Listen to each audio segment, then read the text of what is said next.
कुठलं अवस्था आहे? स्थायू. आता स्थायूची काय वैशिष्ट्य आहेत बघा. स्थायूला स्वतःचा आकार असतो, कसेही ठेवले तरी आकार कायम राहतो. आता हे पेपर आहे, त्याला कसंही ठेवलं इकडे तिकडे आकार नाही कुठे बदलायला का? कायमच आकार.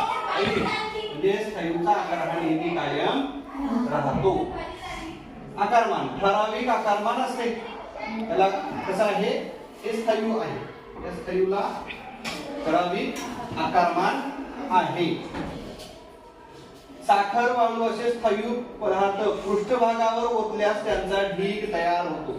आपण जर दगड घेतले बारकी बारकी आणि ते एकमेकावर टाकली तर त्याचा काय तयार होतो? ढीग. ज्या पदार्थांचा ढीग आहे ना.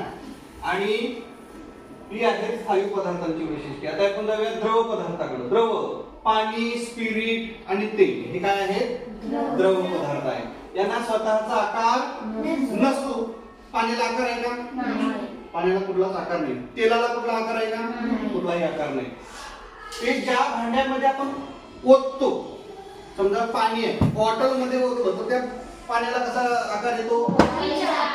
बॉटलचा आकार येतो. म्हणजे ते ज्या वस्तूमध्ये ओतलं त्या वस्तूचा आकार त्याच्यामध्ये त्या द्रवाला येतो.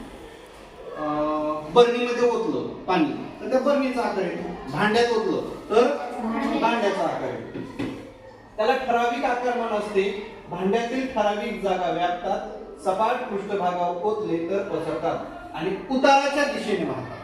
कुठलाही द्रव पदार्थ, समजा मी पाणी इथं ओतलं तर ते इकडे वाहणार का इकडे वाहणार?